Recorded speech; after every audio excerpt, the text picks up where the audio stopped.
आतंकी हमला हुआ था, उस वक्त कांग्रेस ने ये पूरी प्लान की थी कि इसको जो है आरएसएस की साजिश कह के उसके ऊपर एक किताब आ गई थी, उसको लेकर के पूरा तैयार कर ली। वो तो जो है अच्छा हुआ कि कसाब जिंदा पकड़ा गया, अगर वो नहीं पकड़ा जाता तो हिंदू आतंकवादी ये लोग बना कर छोड़ते। हिंसक होता तो भारत का बंटवारा ना होता, हिंदू हिंसक होता तो दंगों में मारा ना जाता, हिंदू हिंसक होता तो गोधरा में मारा ना जाता, का बोगी में उनको जलाया ना जाता, हिंदू हिंसक होता तो राम मंदिर के लिए वो 500 साल तक इंतज़ार ना करता और दशकों तक वो कोर्ट में मुकदमा ना लड़ता है।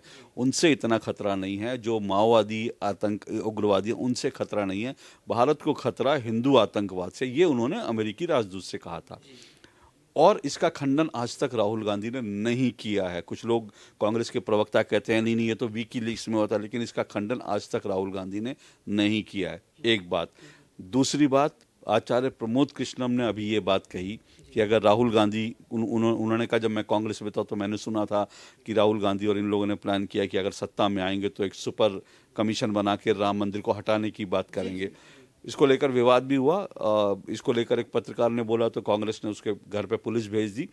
लेकिन इसके बावजूद बड़ी बात क्या है, आचार्य प्रमोद कृष्णम का दावा, उसको लेकर आज तक राहुल गांधी या कांग्रेस ने उसका खंडन नहीं किया है। तो ये इंपॉर्टेंट बात है। फिर तो ये जो राहुल गांधी के, ये आप सोचिए 2009 में जब अमेरिकी राजदूत के साथ राहुल गांधी ने कहा था, उससे पहले, ये 2009 की घटना, उससे पहले 2008 में मुंबई पे आतंकी हमला हुआ था। वो आतंकी हमला जो पाकिस्तान ने करवाया था, इस्लामी आतंकवादी थे जिन्होंने भारत पर हमला किया था, और इतना बड़ा हमला था। उस हमले के बाद आप हिंदू आतंकवाद को ज़्यादा खतरनाक मान रहे हैं मुंबई आतंकी हमले के बाद, तो इससे ज़्यादा शर्मनाक क्या हो सकता है। लेकिन फिर आप सोचेंगे, जब आप कहेंगे तो इसमें इन लोगों की तो पूरी रणनीति है, क्योंकि आप देखिए ना, जब ये जब मुंबई आतंकी हमला हुआ था, उस वक्त कांग्रेस ने ये पूरी प्लान की थी कि इसको जो है आरएसएस की साजिश कह के उसके ऊपर एक किताब आ गई थी, उसको लेकर के पूरा तैयार कर ली। वो तो जो है अच्छा हुआ कि कसाब जिंदा पकड़ा गया, अगर वो नहीं पकड़ा जाता तो हिंदू आतंकवादी ये लोग बना कर छोड़ते, और हिंदू आतंकवादी की थ्योरी भी इन्होंने कर दी थी। तो मेरा ये कहना है कि ये जो कुछ राहुल गांधी ने अब कहा, ये राहुल गांधी की कोशिश थी, जो वो अब तक सड़क पे कहते थे वो संसद में कह के पटल पर दर्ज हो जाए। हालांकि उनका एक्सपंज कर दिया गया है, लेकिन सालों तक ये बात रहेगी कि संसद में ये बात उठी थी, भारत के संसद में हिंदुओं को हिंसक कहा गया था। अब इसके पीछे आपको रणनीति समझनी है कि ये क्यों कहा। देखिए, राहुल गांधी की इसके पीछे, कांग्रेस राहुल गांधी की एक बड़ी रणनीति है। इस चुनाव में उन्होंने क्या किया, उन्होंने झूठ बोलकर, आरक्षण संविधान का झूठ बोलकर हिंदुओं में को बांट दिया। इस चुनाव में कांग्रेस को जो थोड़ी सी सफलता मिली, उस सफलता के पीछे एक बड़ा कारण ये था कि वो एक तो मुस्लिम वोट कांग्रेस के साथ पूरा हो गया। आप सोचिए कि बदरुद्दीन अजमल जैसे व्यक्ति को, मुस्लिम इतने बड़े नेता को असम में कांग्रेस का कैंडिडेट 10 लाख वोटों से हराता है, तो कांग्रेस ने एक तो हिंदुओं को गाली देकर पूरा मुस्लिम वोट अपने साथ कर लिया। दूसरा, उन्होंने क्या किया, हिंदुओं में संविधान आरक्षण की बात करके, संविधान खत्म हो जाएगा, आरक्षण खत्म हो जाएगा, ये झूठ बोल करके उन्होंने हिंदुओं को बांट दिया। अब उनकी रणनीति है कि बीजेपी के पास जो 35-37% हिंदू हैं, उनको विभाजित किया जाए, क्योंकि कांग्रेस की सीटें उससे बढ़ेंगी। वो हिंदुओं को विभाजित करने के लिए क्या है कि हिंदुओं को कह दो हिंसक है, फिर कह दो कि बीजेपी के साथ वाला हिंदू हिंसक है। तो जो सेकुलरवाद हमें जो बचपन से पढ़ाएगा ना, कांग्रेस की रणनीति है कि वो जो 35-37% वोटर जो मोदी के साथ हिंदू वोटर खड़ा है, उसमें से 5-10-15% के मन में ये आ जाए, अरे बीजेपी के साथ तो हिंसक हिंदू खड़ा है, उसके अंदर इस सेकुलरवाद का कीड़ा जाग जाए और वो बीजेपी से, मोदी से अलग होकर कांग्रेस के साथ चला जाए। ये हिंदुओं को डिवाइड करने की एक सोची समझी रणनीति है। सर, आपने बहुत से उतार चढ़ाव देखे, कई प्रधानमंत्रियों के शासन देखे, यहाँ तक कि जहाँ तक मुझे ऐसा लग रहा है कि आपने इमरजेंसी का भी दौर देखा होगा। उस समय बहुत छोटा था जी इमरजेंसी का जी समय, तो आपने एक चीज देखा जी, आपने बहुत से पलायन भी देखे, बहुत से नरसंहार भी देखे। अगर हिंदू हिंसक होता, सर मैं एक छोटा सा जस्ट एक प्रश्न पूछ रहा हूँ कि अगर हिंदू हिंसक होता तो क्या वो कश्मीर से पलायन करके आज दिल्ली में या अन्य जगहों पर शरणार्थी बन के बैठता? मैं फिर कह रहा हूँ, अगर हिंदू हिंसक होता तो भारत का बंटवारा ना होता, हिंदू हिंसक होता तो दंगों में मारा ना जाता, हिंदू हिंसक होता तो गोधरा में मारा ना जाता, बोगी में उनको जलाया ना जाता, हिंदू हिंसक होता तो राम मंदिर के लिए वो 500 साल तक इंतजार ना करता और दशकों तक वो कोर्ट में मुकदमा ना लड़ता, हिंदू हिंसक होता तो मथुरा में जन्मभूमि को वापस ले चुका होता, हिंदू हिंसक होता तो उसके शिवलिंग पर जिस तरह से कुल्ला किया जा रहा था काशी में, उसको कब का पलट चुका होता, हिंदू हिंसक होता तो जितने लोग हिंदुओं को गाली दे रहे हैं इनमें से कोई भी हिंदुओं को गाली नहीं दे पाता, इंक्लूडिंग राहुल गांधी। तो हिंदू हिंसक नहीं है, इसलिए ये हिंदुओं को गाली देते हैं, इसलिए हिंदुओं का अपमान करते हैं। लेकिन मुझे लगता है कि हिंदुओं को भी सोचना चाहिए, वो कब तक इस तरह से गाली खाएंगे, कब तक इस तरह से हिंदू हिंसक होता है। मतलब फिर कह रहा हूं मैं, किसी और मजहब के लिए आप ये शब्द बोल नहीं सकते कि जो खुद को मुसलमान कहता है वो हिंसक होता है, नहीं बोल सकते आप, किसी की हिम्मत नहीं है संसद में बोले। यहां तक कि आतंकवाद का हम दुनिया को पता है कि आतंकवादी कौन है, दुनिया को पता है, लेकिन क्या पढ़ाया जाता है, आतंकवाद का कोई मजहब, सबको पता है वो मजहबी जो अल्लाह अकबर बोलकर बम फोड़ रहे हैं, हत्याएं कर रहे हैं, गोलियां चला रहे हैं, लेकिन कहते हैं हम लोग को बताया जाता है, पढ़ाया जाता है आतंकवाद का कोई मजहब नहीं होता। तो आतंकवाद का तो मजहब नहीं होता, लेकिन हिंदू हिंसक होता है। ये कहां तक, कब तक हिंदू सहन करेगा, ये हिंदुओं को सोचना है। सबसे बड़ा सवाल ये निकल कर आता है कि जब ये लोग ऐसी बातें करते हैं, इतनी इस हद तक गिरते हैं कि आप एक चीज देखिए कि जो हिंदू आतंकवाद कभी था ही नहीं, उसको सदन के अंदर हिंदू आतंकवाद गढ़ के और एक नया जन्म दिया हिंदू आतंकवाद का। लेकिन वहीं जब कश्मीर होता है, मोपला होता है, नोआखाली होता है, भागलपुर होता है, पूर्णिया होता है, मालदा होता है, तब क्या वो राहुल गांधी के हिसाब से वो शांति का संदेश? तब मैं वही कह रहा हूँ ना कि आप देखिए ना, इतना कुछ होता है लेकिन कोई नहीं कहता कि ये दंगाई मुस्लिम है, दंगाई तो कहते हैं, और हिंदुओं को हिंसक कहता है। मैं फिर वही कह रहा हूँ कि ये किसी और मजहब के लिए नहीं कह सकते थे।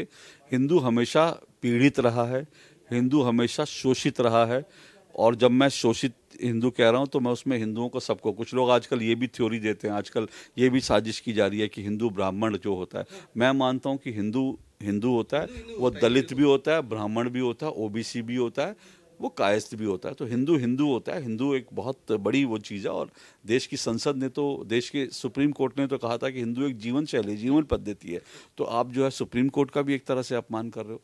तो ये सारी चीज़ें यही है कि पूरी तरह से हिंदुओं को विभाजित करो। हिंदू, कांग्रेस के हाथ से सत्ता तब गई जब राम मंदिर आंदोलन के कारण हिंदू यूनाइट होना शुरू हुआ, वरना तो कांग्रेस का सीधा सीधा फॉर्मूला था कि कुछ जातियों के हिंदुओं को अपने साथ लो और साथ साथ जो है मुस्लिम्स को साथ लो, सत्ता में काबिज रहो। ये कांग्रेस का जीत का विनिंग फॉर्मूला था। जब राम जन्मभूमि आंदोलन शुरू हुआ, उससे हिंदू एकजुट होना शुरू हुआ और उसके कारण कांग्रेस के हाथ से सत्ता चली गई। तो अब दोबारा ये जो है, ये प्रयोग किया जा रहा है कि किस तरह से हिंदुओं को विभाजित किया जाए, तोड़ा जाए, और इसलिए उनको पता है कि हिंदुओं को गाली देंगे तो कुछ होगा नहीं, तो वो लगातार गाली दे रहे हैं और हिंदू गाली सुन रहा है। सर, एक लास्ट क्वेश्चन मैं आपसे पूछना चाहता हूँ कि क्या कांग्रेस की जो विचारधारा थी, मूल सिद्धांत था, वो अब कहीं मुस्लिम लीग के पथ पर तो नहीं चल रही? देखिए, ऐसे ही किसी कालखंड में मुस्लिम लीग ने भी ऐसा ही कुछ किया था। कांग्रेस एक टाइम में ये माना जाता था कि वो सेंट्रिस्ट पार्टी है, लेफ्ट नहीं है, राइट नहीं है, उसमें दोनों तरह की धाराएं होती थी। अब कांग्रेस पूरी तरह से लेफ्ट लीनिंग हो गई है, और लेफ्ट लीनिंग में भी वो मुस्लिम राजनीति को बहुत तेजी से कर रही है। आप सोचिए, सलमान खुर्शीदी तो थे ना, जिन्होंने हिंदुओं को बोको हराम से तुलना कर दी थी, और ये वही सलमान खुर्शीद थे जिनके मंच पर वोट जिहाद का नारा लगा। तो ये जो है, और अब जो है प्रियंका गांधी वाड्रा, वो कहाँ से लड़ने जा रही हैं? वो सोचिए, वो प्रियंका गांधी वाड्रा जिन्होंने पूरी जिंदगी, अपनी राजनीतिक जिंदगी में जिन्होंने अमेठी और रायबरेली को संभाला, आज वो लड़ने जा रही हैं कहाँ? वायनाड जा रही हैं। क्यों? क्योंकि वायनाड कांग्रेस के लिए आज सबसे ज्यादा सुरक्षित सीट है। क्यों? क्योंकि वहाँ 60% जो हैं वो मुस्लिम और ईसाई हैं, हिंदू वहाँ अल्पसंख्यक हैं। तो ये कांग्रेस जो है किस तरह से, आपने कहा मुस्लिम लीग, ये तो मुस्लिम लीग तो मतलब ठीक है, आप और हम मुस्लिम लीग को मुस्लिम लीग समझते हैं, कांग्रेस तो मुस्लिम लीग को मुस्लिम लीग समझती भी नहीं। आप और हम समझते हैं कि मुस्लिम लीग जो है एक कट्टरपंथी पार्टी है, वो पार्टी है जिसने भारत का विभाजन कराया था, और जिसके जिसके जिसके जो वर्कर हैं आज भी वो केरल में नारे लगाते हैं कि हिंदुओं को मारकर काट के उनके मंदिरों के सामने लड़। लेकिन वो मुस्लिम लीग तो राहुल गांधी कहते हैं कि वो सेकुलर है। राहुल गांधी ने विदेश में जाकर कहा था कि मुस्लिम लीग सेकुलर है। तो मुस्लिम लीग सेकुलर है और हिंदू हिंसक है।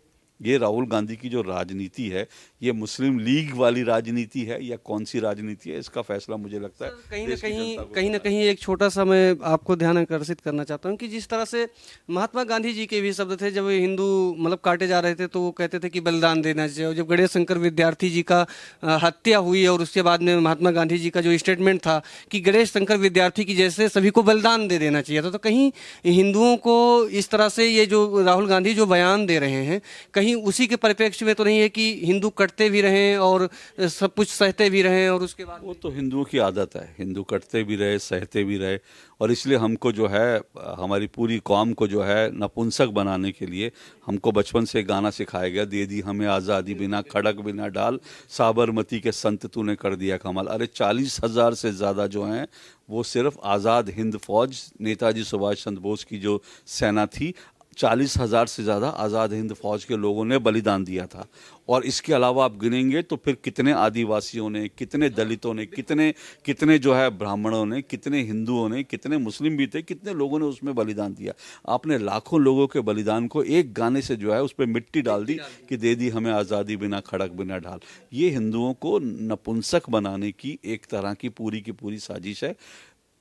लेकिन एक बात इसमें मैं और भी कहूँगा, अल्टीमेटली चाहे कांग्रेस में तो बड़े नेता है ना, जयराम रमेश हों, राहुल गांधी हों, मल्लिकार्जुन खड़गे हों, ये मणिशंकर, ये सब हैं तो हिंदू ना।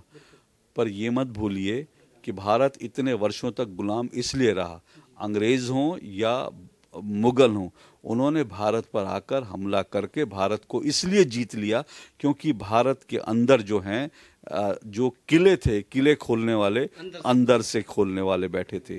तो गद्दार तो यहीं पर बैठे हैं ना, तो अब उसको आप क्या करोगे? देशवासियों को क्या संदेश देना चाहते हैं राहुल गांधी के इस बयान को लेकर? नहीं, मैं देखिए, मैं कोई नेता नहीं हूँ, मैं संदेश नहीं, लेकिन मैं सिर्फ ये कहूँगा कि आने वाला समय बहुत चुनौतीपूर्ण समय है और हिंदुओं को सोचना पड़ेगा कि अपने अस्तित्व के लिए आप क्या करें। अभी तो देखिए इलाहाबाद हाई कोर्ट ने कहा, इलाहाबाद हाई कोर्ट के जज साहब ने कहा कि भाई इस तरह से हिंदू खत्म हो जाएंगे, इस तरह से जिस तरह से धर्मांतरण चल रहा है उस तरह से हिंदू जो हैं अल्पसंख्यक हो जाएंगे। जिस दिन हिंदू अल्पसंख्यक हो जाएंगे भारत में, उस दिन हिंदुओं को भारत से उसी तरह से भागना पड़ेगा जैसे कश्मीर से हिंदुओं को भागना पड़ा। लेकिन सवाल यह है कि आप भाग के जाओगे कहाँ, भाग के जाओगे कहाँ? तो आने वाला समय बहुत चुनौतीपूर्ण है। ये हिंदुओं को, हिंदू समाज को सोचना है।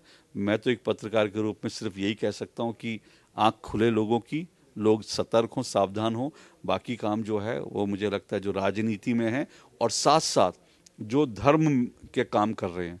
मैं हमेशा मानता हूँ आज जो चुनौती है उसमें दो तरह की भूमिका है। एक, पत्रकारों का काम है जागरूक करना, वो हम करेंगे, हम बता देंगे ये सच है झूठ है। लेकिन अल्टीमेटली जो सत्ता में है उनका काम है कि इस इकोसिस्टम से कैसे लड़ें। नरेंद्र मोदी ने कहा इस इकोसिस्टम को उसी भाषा में जवाब दिया जाएगा। अब मुझे उसकी प्रतीक्षा है कि कब एक्चुअल में इस इकोसिस्टम को उस भाषा में जवाब दिया जाता है, और वो जवाब दिया जाएगा तो मुझे लगता है वो करना होगा। बिना उसको करे आप सुरक्षित नहीं है, देश सुरक्षित नहीं है। तो एक तो जो सत्ता में बैठे हैं उनको, दूसरा काम जो है जो धर्म का काम कर रहे हैं, तमाम जो धार्मिक संस्थाएं हैं, जो तमाम धर्म गुरु हैं, क्योंकि राहुल गांधी और कांग्रेस हिंदुओं को बांटने की राजनीति पर काम कर रहे हैं, रणनीति। इसलिए मुझे लगता है जो धर्म गुरु हैं उनकी भूमिका ज़्यादा बड़ी हो जाती है कि उनको हिंदुओं को जोड़ने के लिए, चाहे वो दलित हो, जाटा हो, पिछड़ा हो, ओबीसी हो, और ब्राह्मण हो, कायस्थ हो, बनिए हो, इस जातियों के भेद से निकाल करके हिंदुओं को जोड़ने का काम ये धर्म गुरुओं को करना है, ये उनका काम है। मैं पत्रकार के रूप में मेरी जो भूमिका मैं वो निभाता रहूँगा। सर बहुत बहुत धन्यवाद अपना कीमती समय देने के लिए, और ऐसे ही तमाम बातचीतों के लिए बने रहिए स्वास्थ्य के साथ।